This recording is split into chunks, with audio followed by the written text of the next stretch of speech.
Well, good evening, good morning, hello, wherever you are, Leeds United fans. It's Connor. We're back here with another edition of Walking Around and talking about Leeds United. But today, I wanted to discuss changes that Daniel Farke potentially needs to make to this starting 11. Now, we saw the game yesterday. We've all had time to review it, all had time to look at what needs to be done, what needs to be impacted for that second leg. Now, the game, if we've been brutally honest, was a turgid affair. But did that benefit Leeds? You would probably say it definitely did. That's Norwich's home leg.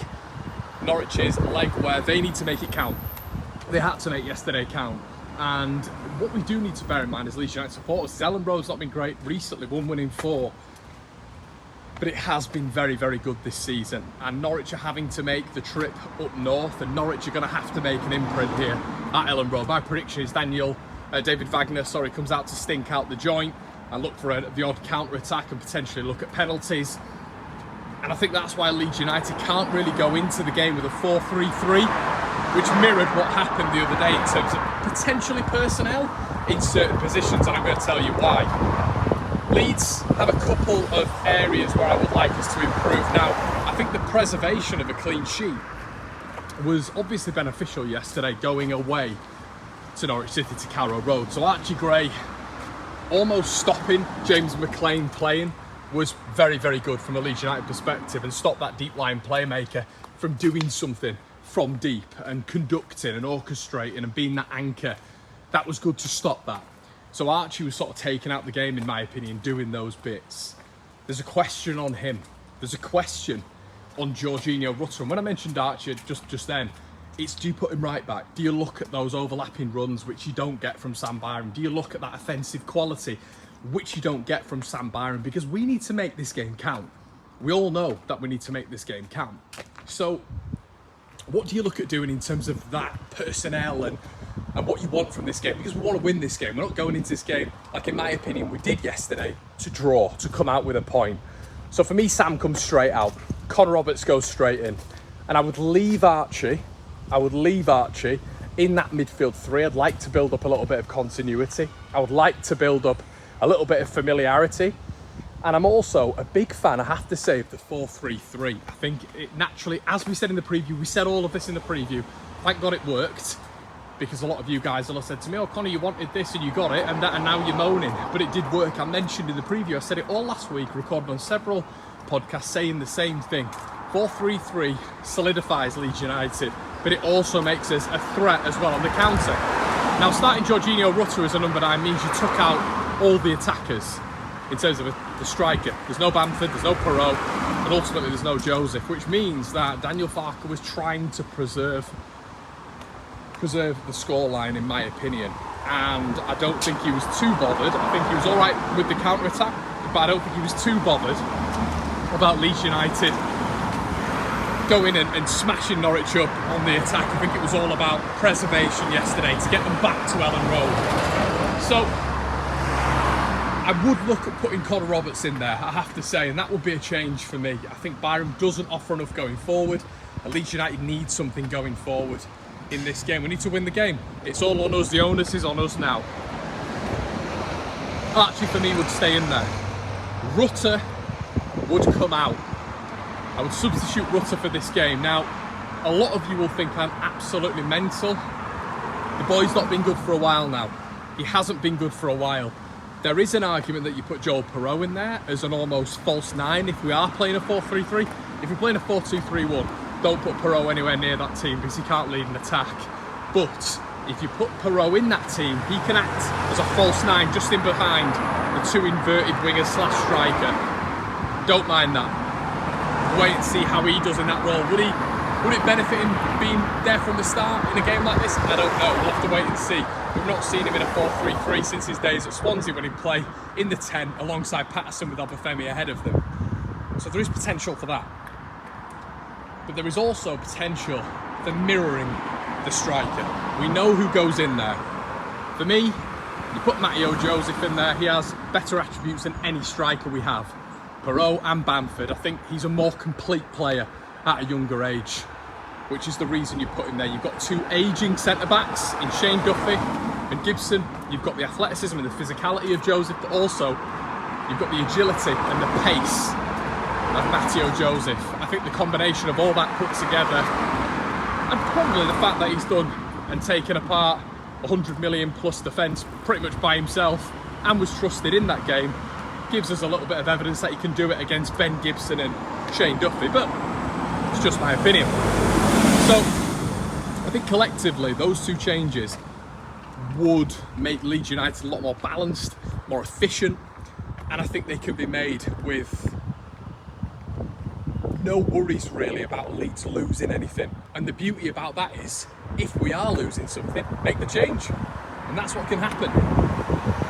And that's what Daniel Farke needs to learn. It's those in-game substitutions. Now, contrary to belief, I should say, I liked Jayden Anthony yesterday. Once again came on, made a really good impact.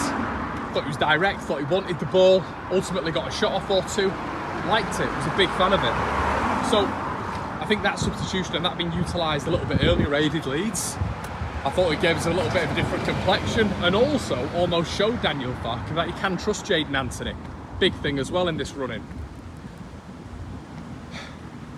But overall, I think those two substitutions there make Leeds United a more balanced outfit, no doubt, and a more attacking outfit as well. I think unfortunately, Jorginho Rutter not having the attacking tendencies that number 9 needs to have means that in this second leg, two wily old centre-backs will simply just play a higher line and just hope that Jack Stacey and Giannoulis are on the recovery. So worst case scenario, Jorginho Rutter runs the line and gets it accurate, they can recover. Or ultimately, Jorginho Rutter just finds himself constantly offside because he doesn't really know how to run the line. And I think that's the problem. He's a winger by trade who's been morphed into a 10 and now he's been morphed into a number 9. So I get it for an away team. I completely get it. We've seen it with Pep Guardiola work over the years when you have a false 9 there. I get it, it can work from a defensive perspective. But when Leeds need to attack the game, when Leeds need to score, what's the worst case scenario? What's going to happen if he starts Joseph? Is Ellen Road going to implode? Is Joseph going to miss 3 one-on-ones and one from on the line? It's not going to happen, is it? Just this sort of unbelievable, sort of cataclysmic Leeds fan reaction to potentially something different starting, someone different starting. It's just massive, like mental to me. We all know, we're all aware of Joseph's attributes and how it would work in this game.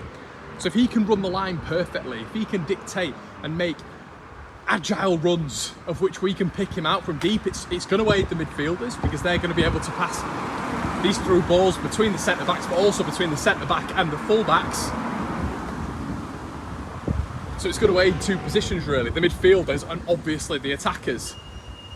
So I just feel that Joseph creates more space for everybody because of his runs, because of his constant annoying nature, his fitness as well, his stamina. I think he's the perfect player for a home game and he loves it. He would take the mantle on and really, I think that would be a real show of faith to him and I'd love to see it. And I think for me, everyone, Rutter needs to get dropped for this one. I'd drop Byram. Someone suggested in my comment section to move him over to the left. I wouldn't do that. I wouldn't do that at all. I don't think that's fair on Firpo.